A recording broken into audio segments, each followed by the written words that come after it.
Hello everybody, here we are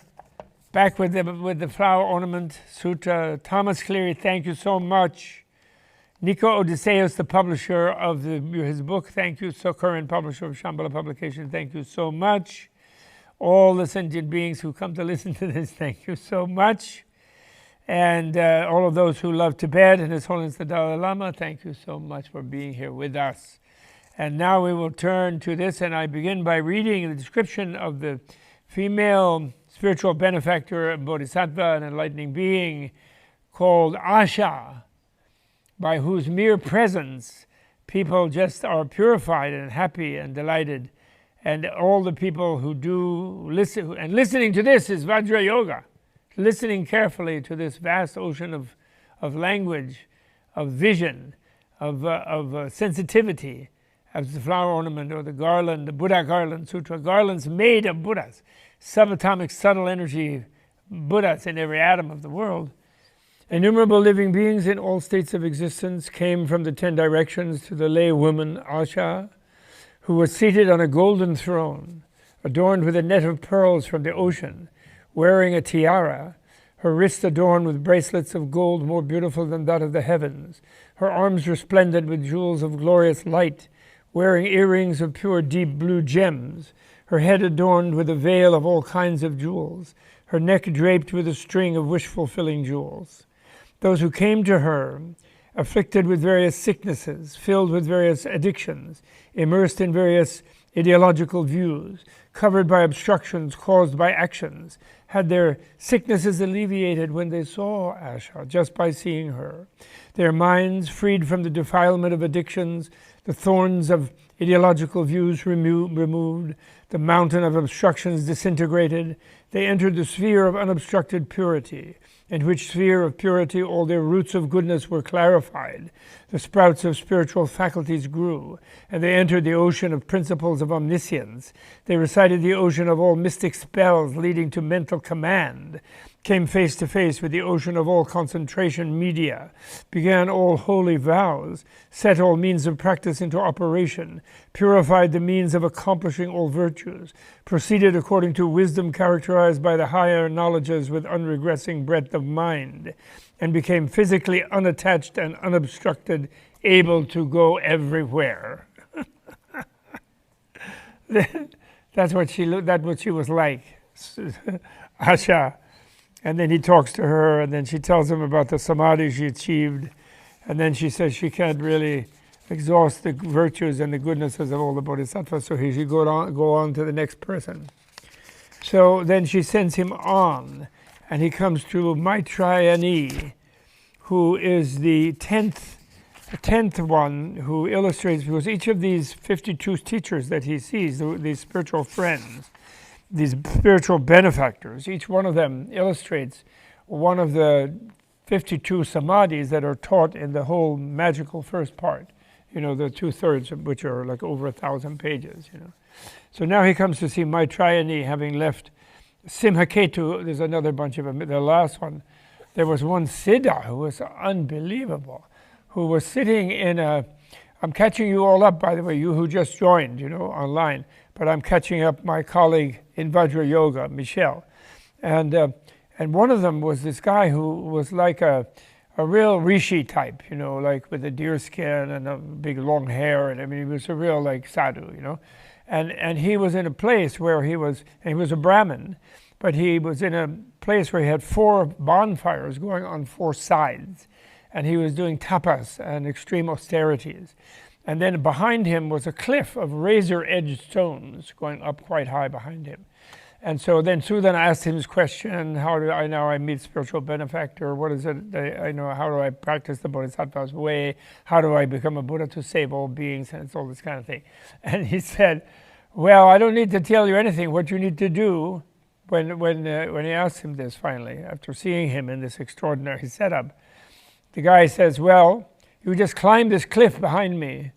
and then you throw yourself into one of the 4 fires. You jump down into the fire. And then he's like, what, this guy? What is he trying to kill me? He doesn't want to help me on the path. he's like maybe you see a demon in the body of a sadhu. Why did the previous guy tell me to come see this spiritual benefactor? Blah, blah, blah.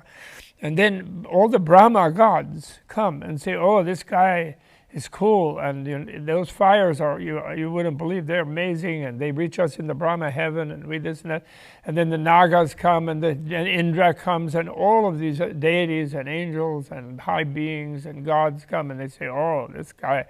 well, don't worry, he's the top, and those fires, you won't believe that. That's incredible. So finally he says, okay, I guess it's I have to be willing to give my being to the whole thing. And he climbs up this razor cliff. And then he leaps into fire and has the most amazing samadhis. And it's really quite a shock, actually. Anyway, that was a couple of teachers ago. And now we come to the 10th teacher, Maitrayani, who therefore it's the 10th abode. Yesterday in the last talk I miscounted. I thought we were only up at 5 or 6. We were already up at 7. So we did 3 last time, or 2 or 3, 7, 8, 9. And now Maitrayani is the 10th. So she's doing the 10th abode of the 10 abodes that are taught in the 15th chapter of the Flower Ornament. Then with inconceivable respect for spiritual benefactors, the great zeal purified, ready for the great vehicle, seeking enlightened knowledge, absorbed in the way to enlightenment, seeking association with spiritual friends, dwelling in the sphere of the teaching, approaching unhindered knowledge, certain of the supreme truth, intent on ultimate knowledge, realizing that past, present, and future are ultimately one instant, aware of ultimate non-duality like space, sure of the ultimacy of non-duality, dwelling in the ultimate non-differentiation of the reality realm, devoted to discipline whose goal is freedom from obstruction, intent on ultimate harmony in action, dwelling on the ultimate non-difference of those who realize thusness, intent on the knowledge to tear apart the net of conceptions of all sentient beings, free from attachment to any land, his mind not attached to the congregations of the Buddhas or to the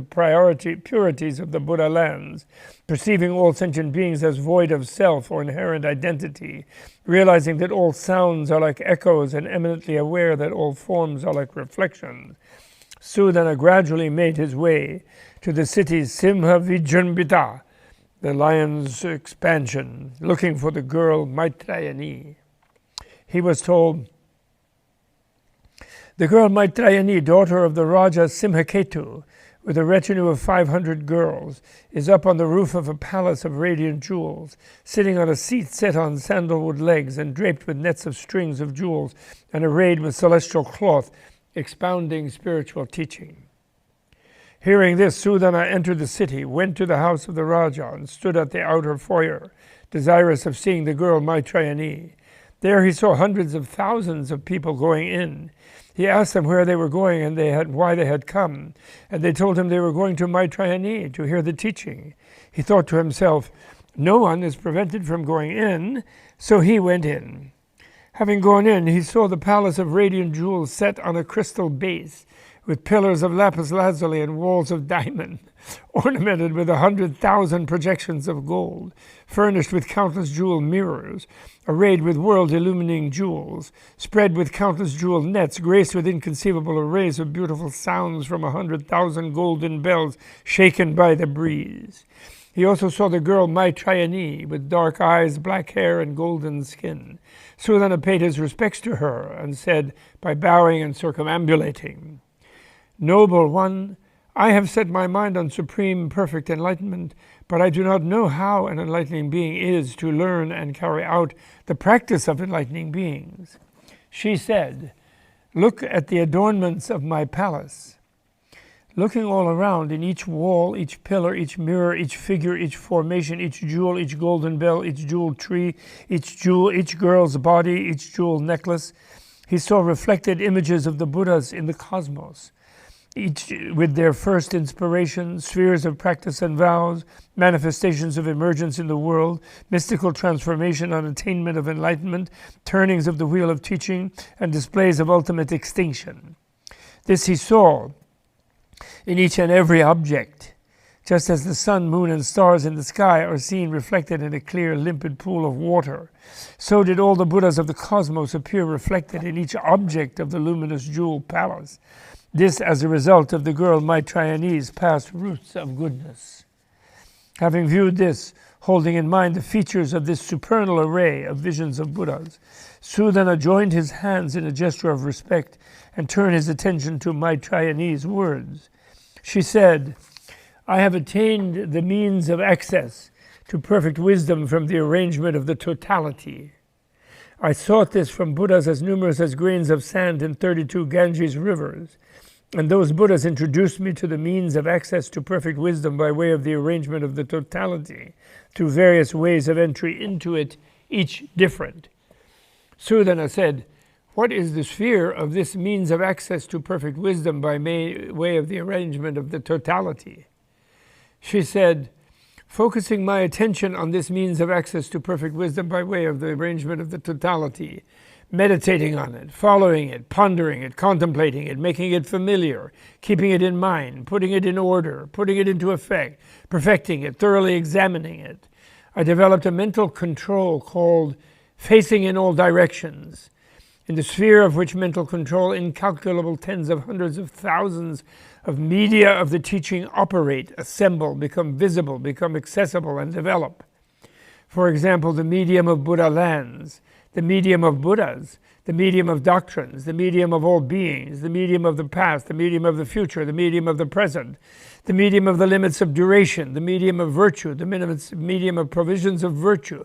the medium of knowledge, the medium of provisions of knowledge, the medium of vows, the medium of differentiation of vows, the medium of practices, the medium of purification of practices, the medium of accumulation of practices, the medium of fulfillment of practices, the medium of action, the medium of harmony of actions, the medium of streams of actions, the medium of performance of actions, the medium of fields of actions, the medium of rejection of evil actions, the medium of undertaking all proper actions, the medium of control of actions, the medium of morality, the medium of guidance to right ethics, the medium of concentration, the medium of practice pursuant to concentration, the medium of contemplation in concentration, the medium of spheres of concentration, the medium of emerging from concentration, the medium of mystic knowledge, the medium of the ocean of mind, the medium of ways of thought, the medium of clearing away entanglements of mind, the medium of illuminating the obscure recesses of the mind, the medium of calming and clearing the pool of the mind, the medium of capacities of the mind, the medium of the actions of the mind, the medium of the occurrence of sentient beings' addictions, the medium of defiling habit energies, the medium of the acting out of addictions, the medium of interest, the medium of the conduct of sentient beings, the medium of the variety of conduct of sentient beings, the medium of the productions of the world, the medium of the inclinations of sentient beings, the medium of what is in the conceptions of sentient beings, the medium of places, the medium of the realms of phenomena, the mediums of great compassion, the medium of great kindness, the medium of tranquility, the medium of speech, the medium of reason, the medium of attainments, the medium of distinctness, the medium of unity, the medium of ultimate non-attachment, the medium of totality, the medium of the principles of Buddhas, the medium of the principles of enlightening beings, the medium of the principles of disciples, the medium of the principles of individual illuminates, the medium of worldly principles, the medium of principles of formation of worlds, the medium of principles of disintegration of worlds, the medium of principles of the existence of worlds, the medium of purification of worlds, the medium of defilement of worlds, the medium of worlds with purity and defilement, the medium of worlds with defilement amid purity, the medium of wholly defiled worlds, the medium of wholly pure worlds, the medium of levelness of worlds, the medium of inverted worlds, the medium of upside down worlds, the medium of entry into the network of the cosmos in which everything is interrelated, the medium of revolving of worlds, the medium of being based on thoughts, the medium of the microcosmic found in the macrocosmic, the medium of the macrocosmic and the microcosmic, the medium of visions of Buddha, the medium of variety of embodiments of Buddhas, the medium of variety of auras of Buddhas, the medium of differences in the voices of Buddhas, the medium of the production of the wheels of teaching of Buddha, the medium of the continuity of the wheels of teaching of Buddhas, the medium of expression of the wheels of teaching of Buddhas, the medium of the turning of the wheels of teaching of Buddhas, the medium of embodiments of Buddhas, the medium of the audience of Buddhas, the medium of the differences in audience of Buddhas, the medium of entry into the oceans of audience of Buddhas, the medium of illumination of the powers of Buddhas, the medium of concentrations of Buddhas, the medium of mystic emanations from the concentration of Buddha, the medium of the states of Buddhas, the medium of the magic powers of Buddhas, the medium of the projected forms of Buddha, the medium of Buddha's knowledge of what is on the minds of others, the medium of spiritual transformation of Buddhas, the medium of abiding in the state of satisfaction, the medium of the works of Buddhas up to the manifestation of ultimate extinction, the medium of works for the benefit of infinite beings, the medium of the profound doctrine of emptiness, the medium of various doctrines, the medium of forms of the practices of enlightening beings, the medium of the forms of the production of the aspiration for enlightenment, the medium of the forms of provisions of the aspiration for enlightenment, the medium of the forms of vows, the medium of the forms of practices, the medium of the forms of mystic knowledge, the medium of the forms of emancipation, the medium of the forms of purification of mental control, the medium of the forms of purification of the sphere of knowledge, the medium of the forms of purification of wisdom, the medium of the infinite forms of enlightenment, the medium of forms of purification of mindfulness. I know this means of access to perfect wisdom, which is the array of total mindfulness. But I do know that. But how can I know the practice or tell the virtues of the enlightening beings whose minds are like space, whose intellects are broad as the cosmos, whose mental flow is based on accumulated virtue, who have attained transmundane understanding, who do not practice worldly ways, who have attained the eye of the light of knowledge without obscurity, who clearly discern all realms of reality, whose awareness is infinite as space, whose eyes are mindful of all objects, who are filled with the light of the state of non-obstruction, who are skilled in analyzing all doctrines, meanings, and statements, who are not overcome by any world, who conduct themselves well according to worldly standards and are irreproachable in any worldly state, who are intent on the well-being of all worlds, who are a refuge for all beings, who know the manners and courtesies of speech of all worlds, who can give the appearances of dress and habitation of all worlds as they wish, and who are masters of all wheels of time. Kala Chakras. Go south to the land called Trinayana, where a monk named Sudarshana lives, to ask him how an enlightening being is to learn and carry out the practice of sentient beings. Then Sudana paid his respects to Maitrayani and left. Trinayana, by the way, that means 3 eyes. That was the name that Gayatri Devi, the heir and inheritor of Ramakrishna in the Ramakrishna order, gave to Nina actually in the 60s when she was 24. Sudarshana. Now then he goes to meet him. Okay, then, so she was really, that Maitrayani was amazing. Okay, Sudarshana. Then contemplating the profound discernment of enlightening beings' knowledge, the profound attainments of the base of the reality realm, the profound knowledge of all subtleties, the profundity of the conceptuality of the world, the profundity of the base of non-doing, the profundity of the base of the mental stream, the profundity of the base of interdependent origin, nation, the profundity of the plane of truth in terms of inherent nature, the profundity of the plane of truth in terms of the conventions of sentient beings, the profundity of the ground of adornment of the cosmos, the profundity of the plane of observation of the operation of the body, and the profundity of the ground of the world of action and thought, Sudana made his way to the land of Trinayana. Looking for the monk Sudarshana in towns and cities, marketplaces and villages, in herding stations, in hermitages, in the provinces, in mountains, caves, and forests. He saw Sudarshana walking around in a certain woods, young and handsome, with the physical marks and embellishments of a great man, his gaze steady, mindful, of vast intelligence, intent on the sphere of insuperable knowledge, his mind free from all vacillation, vain imagination, idle fancies, and false ideas, abiding in pure knowledge, aware of the vast range of enlightened knowledge, firmly resolved to guide all beings to full development, with a vast sphere of great compassion, aiming to bear the eye of the teachings of all Buddhas, aiming to produce the light of knowledge in all sentient beings, ever manifest of the way of the enlightened, treading it for the sake of all sentient beings, walking quietly and steadily, neither quickly nor slowly, dressed like the deities of the pure abodes, surrounded by all kinds of beings.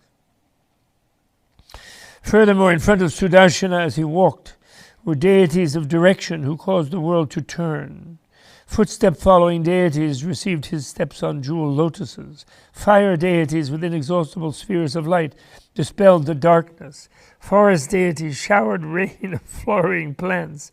Earth deities, the source of stability, revealed jewel mines. Sky deities, their splendor illumining everything, adorned the sky. Glorious ocean deities scattered great jewels over him. Polar mountain deities full of purity folded their hands in respectful salutation.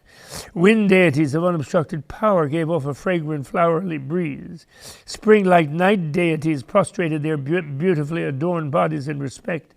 Ever-awakening daylight deities hovered in the sky, holding banners of radiant jewels to produce light. It makes me think of Priyadarsha, my friend. Sudarshana, say a similar meaning. Sudana went up to the mendicant Sudarshana, paid his respects, and said, "Noble one, I have set out for supreme enlightenment and seek the practice of enlightening beings. I have heard you give enlightening beings instruction, and I ask you to tell me how an enlightening being is to learn and carry out the practice of enlightening beings." Sudarshana said, "I am young and have only recently become a mendicant. At that, in one life, I have performed religious practice in the company of as many Buddhas as grains of sand in 38 Ganges rivers. With some, I performed spiritual practice for a day and a night, with some for a week, with some for a fortnight, with some for a month, with some for a year, with some for a century, with some for a millennium, with some for 100 millennia, with some for 1,000,000 years, with some for 1,000,000,000,000 years, with some for untold inexpressible numbers of years, with some for an intermediate aeon, with some for half an aeon, with some for an aeon, with some for as long as untold inexpressible numbers of aeons. And from all these Buddhas I heard explanations of the teaching and received instruction. My vows were purified. My sphere of practice entering into the realm of realization was purified. The ocean of transcendent ways were purified. I perceived their mystical transformations on attainment of enlightenment. I remembered their successive cycles of teaching without confusion. I realized the equality of their powers, and I preserved their instructions until the end of the right teaching. I also realized all those Buddhas' past vows for the purification of their Buddha lands by the power of accomplishment of concentration on the sphere of vows. I also realized all those Buddhas' past enlightening practices for the purification of their own practice by the power of attainment of concentration entering into all practices. I realized all those Buddhas' purification of the transcendent ways. That's the 6 paramitas, six transcendent ways, or 10 transcendent ways, by the power of setting out on universally good practice, the practice of universal good Bodhisattva, Samantabhadra. Furthermore, as I walk here, all realms flow toward me because of keenly observant knowledge being brought to the fore. All worlds flow away from me for the purification of passing over untold worlds in a single thought by the power of accomplishment of great vows. In a single thought, untold practical principles for sentient beings appear to me for the fulfillment of the knowledge of the 10 powers by the power of carrying out the vows of the practice of universally good enlightening beings, Samantabhadra Bodhisattvas. In a single thought, the purities of visions of untold Buddha lands appear to me, so I may honor, attend, and serve as many Buddhas and atoms in untold Buddha lands, by the power of carrying out the vow to serve former and future Buddhas. In a single thought, the teachings of untold Buddhas occur to my mind, by the power of carrying out the vow to remember wheels of teaching accompanied by countless ways of proceeding with the teachings in action. In a single thought, untold oceans of enlightening practices appear to me for the purification of all spheres of practice by the power of carrying out the vow to fulfill the practices of enlightening beings, which are all interrelated. In a single thought, untold oceans of concentrations become manifest in me for the purification of all spheres of concentration by the power of carrying out the vow to comprehend all ways of concentration in one way of concentration. In a single thought, untold oceans of faculties appear to me for adaptation to all faculties and times by the power of carrying out the vow to attain the faculty of ultimate mindfulness. In a single thought, untold wheels of time are manifest to me for conveying timely teachings by the power of carrying out the endless vow to continue till the end of sentient beings.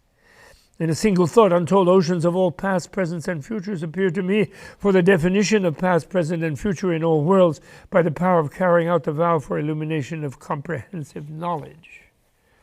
So I know the enlightening liberation called the lamp of knowledge which is never extinguished. How can I know the practice or tell the virtues of the enlightening beings with adamantine will, Vajra will, who are born in the families of old Buddhas, who have undying life roots, whose light of knowledge is never extinguished, who have indestructible bodies, whose magical forms are without ends, who embody the principle of relativity, who appear to sentient beings according to their mentalities, whose body appear like those of all beings in color, form, and size, whose bodies are not harmed by fire, poisons, or weapons, whose beings are invulnerable as adamantine mountains, who vitiate the power of all demons and opponents, who shine like mountains of gold, whose bodies stand out among all beings, whose bodies are perceived by all beings, who are heard of everywhere, who are looked up to by sentient beings, who are minds of the earth of all truth, who illumine all quarters, who are seen without opposition because they have destroyed the mountains of obstructions, who are seen as supreme heroes because they extirpate all roots of evil, who are a welcome sight because they are products of many virtues, who are like Udumvara flowers because they very rarely appear. That could be a description on the graduation certificate of a Vajra Yogi or a Yogini. Really, it's already written. South of here, on the land of Shramana Mandala, in a city called Sumukha, where a boy named Indriya Ishvara lives. Go ask him how an enlightening being is to learn and carry out the practice of enlightening beings. Go ask him. Then, intent on purifying attainment of the valor of enlightening beings, his mind illumined by the light of the power of enlightening beings, with the invincible energy of enlightening beings in his heart, his mind girded with the armor of the steadfast vows of enlightening beings, the breadth of the firm bases of intent of enlightening beings on his mind, determined to maintain the multitude of practices of enlightening beings, never tiring of the ways of enlightening beings, resolved to attain all qualities of enlightening beings, desiring to offer himself as a charioteer for all beings, desiring to bring all beings across the wasteland of the mundane world, never tiring of seeing, listening to, and attending spiritual benefactors with immeasurable respect for the teaching. Sudana paid his respects to the mendicant Sudarshana and left. Now he comes to Indriyeshvara, number 12, the second of the 4 dedications. Of the 10 dedications, illustrating. Thinking about the instruction of Sudarshana, applying it, passing it on, investigating it, talking about it, revealing it, contemplating it, approaching it, following it, reflecting on the principle of his teaching, entering into it, bringing it near, analyzing it, explaining it, elucidating it, pondering it. Sudana, surrounded by celestial beings, spirits, and cherubim, made his way to the city of Sumukha in the land of Shramana Mandala, looking for the boy Indriyeshvara. Then when Sudana got to the city Sumukha near a river junction, he saw Indriyeshvara surrounded by 10,000 boys playing in the sand. He went up to Indriyeshvara, paid his respects, and said, "Noble one, I have set my mind on supreme enlightenment, but I do not know how an enlightening being is to learn and carry out the practice of enlightening beings." Indriyeshvara said, "I have been taught writing and mathematics by Manjushri, and have been led into the door of knowledge encompassing higher knowledge in all practical arts. So I know all the various arts and crafts and sciences in the world dealing with writing, mathematics and symbols, physiology, rhetoric, physical and mental health, city planning, architecture and construction, mechanics and engineering, divination, agriculture and commerce, conduct and manners, good and bad actions, good and bad principles, what makes for felicity and what for misery, what is necessary for the vehicles of Buddha's disciples and individual illuminates, what is necessary for Buddhahood, and behavior linking reason and action. I know all these sciences, and I also introduce and teach them to people, and get people to study and practice them, to master and develop them, using these as a means to purify, refine, and broaden people. I myself know enlightening beings' method of reckoning, which goes like this. 100,000 is a koti squared is an ayuta squared is an yuta squared is a bimbara squared is a kinkara squared is an agara squared is a pravara squared is a mapara squared is a tapara squared is a sima squared is a yama squared is a nema squared is a navaga squared is a murgava squared is a viraga squared is a vigava squared is a samkrama squared is a visara squared is a vibhaja squared is a vijanga squared is a vishoda squared is a vivaha squared is a vibhakta squared is a vikata squared is an ilana squared is an avana squared is a stavana squared is a viparya. Oh my God, a Viparya squared is a Samaya, Samaya squared is a Viturna, Viturna squared is a Hetura, Hetura squared is a Vichara, Vichara squared is a Vyavasta, a Vyavasta squared is an Abhyudgata, and Abhyudgata squared is a Vishishta, a Vishishta squared is a Nilamba, Nilamba squared is a Harita, Harita squared is a Vishoka, Vishoba, Vikshoba squared is a Halita, Halita squared is a Hari, a Hari squared is an Aloka, an Aloka squared is a Dushvanta, Dushvanta squared is a Hituna, Hituna squared is an Ela, an Ela squared is a Dumela, a Dumela squared is a Kshemu, a Kshemu squared is an Iluda, an Iluda squared is a Baluda, a Baluda squared is a Samatha, a Samatha squared is a Visada, a Visada squared is a Pramatra, a Pramatra squared is a Namantra, a Namantra squared is a Brahmantra, a Brahmantra squared is a Gamantra, a Gamantra squared is a Namantra, a Namantra squared is a Nahimantra, Nahi mantra squared is a Shiva mantra squared is a Delu, Delu squared is a Velu, Velu squared is a Gelu, Gelu squared is a Kelu, Kelu squared is a Nelu squared is a Belu, Belu squared is a Kelu, Kelu squared is a Nelu, Gelu squared is a Pelu, Pelu squared is a Melu, Melu squared is Sarada, a Sarada squared is a Beruda, Beruda squared is a Keluda, Keluda squared is a Maluda, Maluda squared is a Samala, a Samalu squared is an Attava. An Attava squared is a Kamala, Kamala squared is an Agama, an Agama squared is an Ataru, an Ataru squared is a Helura, a Helura squared is a Mirahu, Mirahu, a Mirahu squared is a Pramada, no, it's a Charana. A Mirahu squared is a Charana. A Charana squared is a Dana, Dana squared is a Pramada, a Pramada squared is a Nigama, Nigama squared is an Upavarta, an Upavarta squared is a Nirdesha, Nirdesha squared is an Akshaya squared is a Sambhuta, Sambhuta squared is a Mamma. Mama squared is an Avala, Vavala squared is an Utpala, Utpala squared is a Padma, Padma squared is a Sankhya, Sankhya squared is a Gati, Gati squared is an Upana, and Upama squared is an Aupamya, and Aupamya squared is an incalculable, and incalculable to the fourth power is measureless, a measureless to the fourth power is boundless, a boundless to the fourth power is incomparable, incomparable to the fourth power is uncountable, uncountable to the fourth power is unequal, and unequal to the fourth power is inconceivable, and inconceivable to the fourth power is immeasurable, and immeasurable to the fourth power is unspeakable, and unspeakable to the fourth power is unspeakably unspeakable, and unspeakably unspeakably squared is untold. He counted out the grains of sand in the miles-wide mass of sand before him, telling how many grains of sand there were and how many unspeakable numbers of grains of sand there were. Then, having indicated this by these conventions of enumeration, he said, "This counting device serves enlightening beings for the succession of worlds.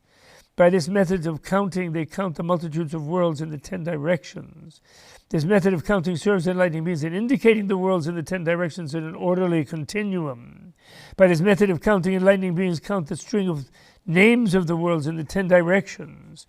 As in the case of indications of the string of names of worlds, in the same way this method of counting serves enlightening beings in indicating the succession of names of aeons, Buddhas, teachings, sentient beings, actions, and indeed everything in the 10 directions.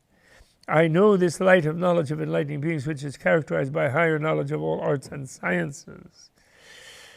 How can I know the practice, tell of the virtues, indicate the range, show the sphere, describe the power, show the will, elucidate the preparation, explain the commitment, show the conduct, illuminate the purity of transcendent ways, expound the purity of accomplishment, tell of the sphere of concentration, or approach the light of knowledge of the enlightening beings who know the number of all worlds, who know the number of all modes of spiritual practice, who know the number of past, presents, and futures, who know the number of all sentient beings, who know the number of all bodies of teaching, who know the numbers of enlightenments of all Buddhas,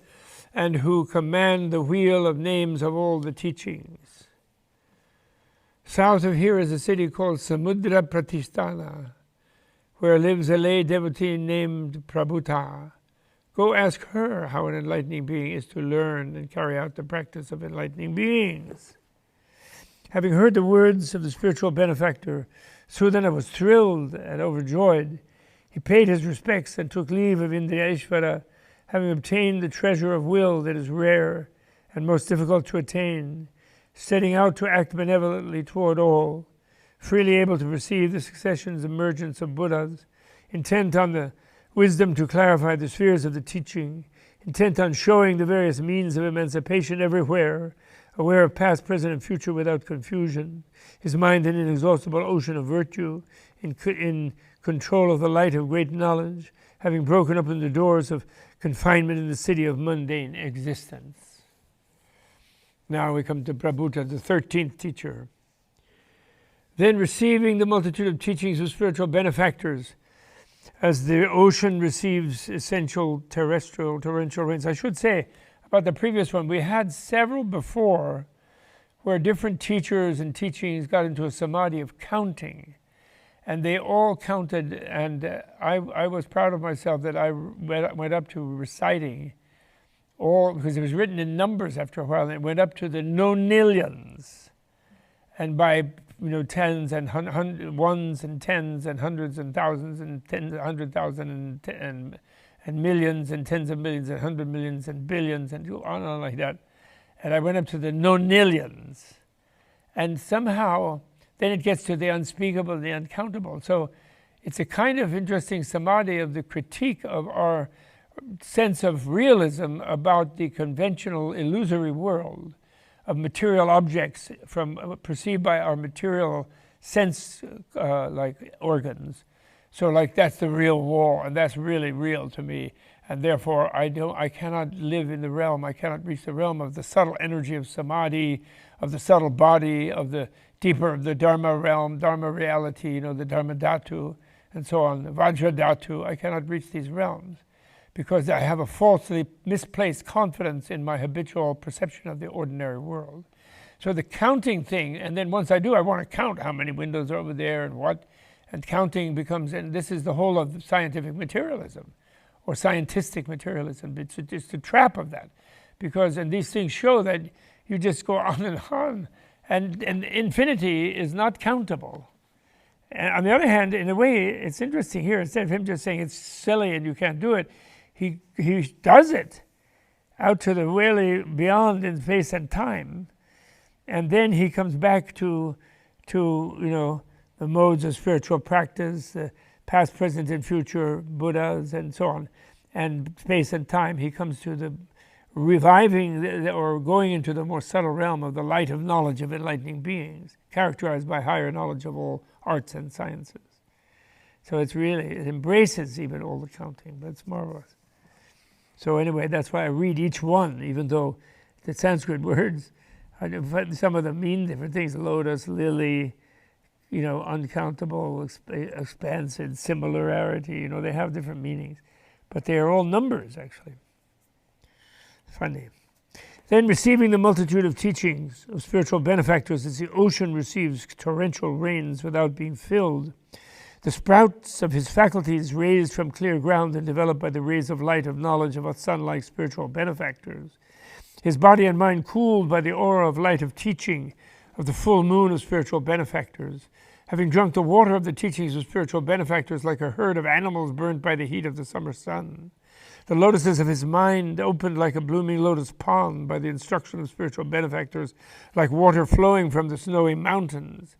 his being illumined by the practice of the precious instruction of spiritual benefactors, like a treasure island covered with jewels, successful in accumulating knowledge and virtue according to the instructions of spiritual benefactors, like a great tree laden with flowers and fruits, having an abundant store of learning of instructions of spiritual benefactors, like a great cloud in the sky, produced by the sport of dragons, a radiant mountain peak of various virtues arising from the instruction of spiritual benefactors, like the wonderful peak of the world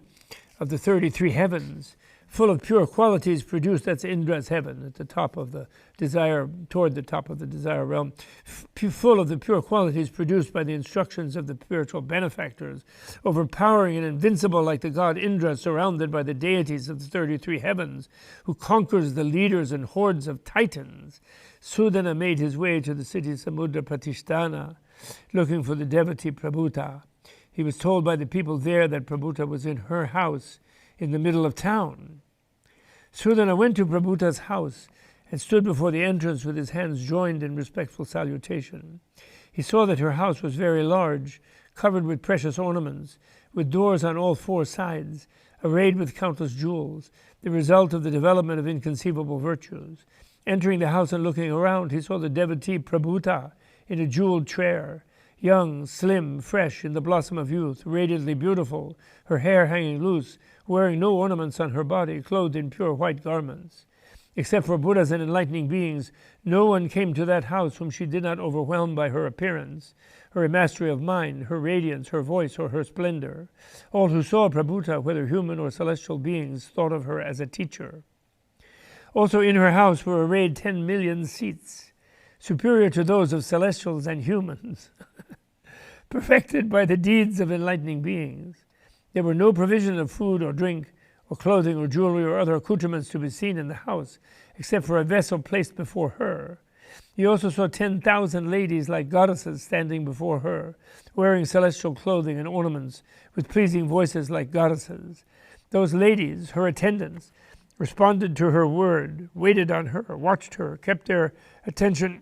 on her, respectfully saluted her, looked at her, bowed to her, and expressed their reverence for her. The fragrance from their bodies perfumed the whole city, and all who smelled the fragrance became free from malice, free from hostility, non-violent, free from envy and jealousy, free from guile and deceitfulness, disciplined, mentally unobstructed, free from depression and elation, even-minded, kind, altruistic, restrained in mind, charitable. And whoever saw them and whoever heard their voices became happy, joyful, and humble in mind, and whoever saw them felt themselves freed of lust. Then Sudana paid his respects to Prabhuta and politely said to her, "Noble one, I have set my mind on supreme perfect enlightenment, but I do not know how to learn and carry out the practice of enlightening beings. I hear you give enlightening beings instructions, so I beg of you to tell me how an enlightening being is to learn and carry out the practice of enlightening beings." She said, "I have attained an enlightening liberation, which is an inexhaustible treasury of manifestations of good. From this one vessel, I satisfy sentient beings of various tastes, with food conforming to their wishes, with various sauces and spices of various colors and aromas. From this one vessel, I satisfy even 100 beings with whatever food they wish, even 1,000 beings, 100,000, 1,000,000, 1,000,000,000. I satisfy untold numbers of beings of various tastes with whatever foods they wish, gratifying and pleasing them and making them happy. And yet this vessel does not diminish or run out.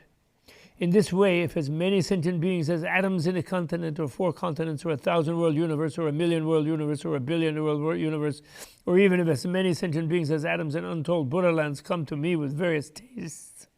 I satisfy, please, and delight them with foods according to their wishes, with various sauces, spices, colors, and aromas. Yet this vessel never diminishes or runs out. It is never depleted or exhausted. Even if all the beings in all worlds in the 10 directions with various tastes and desires should come to me, I would satisfy them all with whatever food they wished.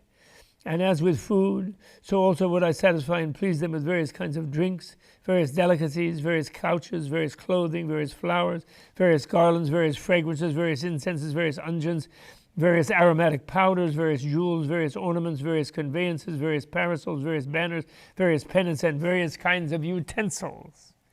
Furthermore, any Buddha disciple or individual illuminates in their last embodiment in one world in the East who attain the fruit of discipleship or individual illumination, all do so after having eaten my food.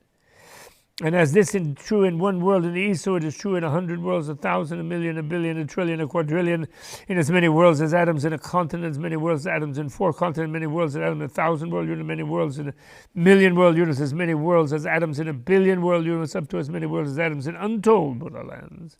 All those who realize the fruit of discipleship or individual illumination do so after having eaten my food. And as this is true in so many worlds to the East, so it is true in the worlds in all the 10 directions. The enlightening beings in one world in the East who are bound to attain enlightenment in one life all sit on the site of enlightenment, conquer the demons, and realize supreme perfect enlightenment after having eaten my food. The same is true of the enlightening beings to realize enlightenment in one life in up to as many worlds as atoms in untold Buddha lands. In each of the 10 directions, they all sit on the site of enlightenment, conquer the demons, and realize supreme perfect enlightenment after having eaten my food. Do you see these 10,000 women, my companions? Beginning with these, there are countless tens of hundreds of thousands of women whose practice is the same as mine, who are one in vows, one in roots of goodness, one in ways of emancipation, one in purity of devotion, equal in purity of mindfulness, one in purity of deportment, equal in infinity of understanding, equal in attainment of spiritual faculties, equal in pervasive awareness, equal in range of sphere of action, equal in penetration of spiritual principles, equal in ascertainment of meanings, equal in elucidation of doctrines and meanings, equal in purity of form, equal in infinity of power, equal in unsurpassed energy, equal in voicing truth, equal in purity of voice, equal in purity of qualities in all manners by manifesting infinite virtues, equal in purity of action by virtue of purity of results of irreproachable actions, equal in pervasive kindness by virtue of saving all sentient beings, equal in pervasive compassion by virtue of tirelessly developing all sentient beings, equally pure in physical action by virtue of appearing to all sentient beings in forms that please them, equally pure in speech and usage, expressing the realm of realities, equal in going to the assemblies of all Buddhas, equal in speeding to all Buddha lands to attend all the Buddhas, equal in direct knowledge and understanding the principles of all doctrines, equal in purity of practice and attainment of all the stages of enlightening beings. These 10,000 women pervade the 10 directions in a single instant to present food to the enlightening beings who are bound to become enlightened in one lifetime, giving them food from this same vessel. They pervade the 10 directions to give food and drink to the saints and individual illuminates are in their last existence. They go everywhere and satisfy all hungry ghosts with food. I also satisfy all the celestial beings with celestial food from this same vessel. I satisfy dragons with dragon food, spirits with spirit food, cherubim with cherub food, titans with titan food, birds with bird food, centaurs with centaur food, serpents with serpent food, humans with human foods, and non-humans with non-human food. Come here, and in a moment you shall see with your own eyes. No sooner had Prabhupada said these words than immeasurable numbers of such beings came in through the 4 doors of her house, invited by Prabhupada's standing vow. Prabhupada seated them in the places prepared and satisfied them with whatever kind of food they wished, pleasing and delighted them. In the same way, she also satisfied and pleased them with various drinks, delicacies, seats, couches, conveyance, clothes, powers, garlands, perfumes, and incenses, unguents and aromatic powders, ornaments, jeweled chariots, parasols, banners, pennants, and utensils. She satisfied all the various kinds of beings with their various kinds of food, yet the vessel was not depleted or exhausted. It never ran out. Then Prabhupada said to Sudana, I know this enlightening presumably she gave some to Sudana. I know this enlightening liberation, which is an inexhaustible treasury of manifestation of goodness. How can I know the practices or tell the virtues of enlightening beings whose goodness is inexhaustible because of the endlessness of the ocean of goodness, who are like the sky in that they have produced a vast store of good, who are like wish-fulfilling jewels in that they fulfill the wishes of all sentient beings, who are mountains of good because they protect the roots of goodness of all beings, who are great clouds of good as they shower jewel rain on all beings, who are superintendents of the great treasury of good in that they open the door of the city of truth,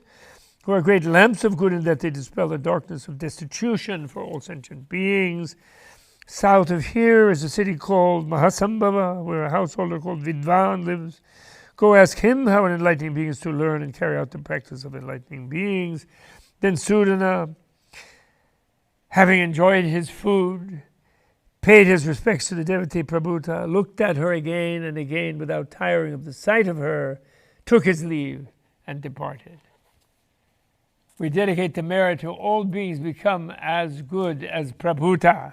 which literally means profusion, to feed and satisfy all beings and all Bodhisattvas and all Buddhas and all dragons and all spiritual beings, etc., and all worlds. And everyone become like that. So it's a mutual mass feeding exercise in joy and bliss. Okay, that's how we dedicate. Quickly become Buddhas to be able to make everybody else a Buddha equal to yourself. Thank you very much.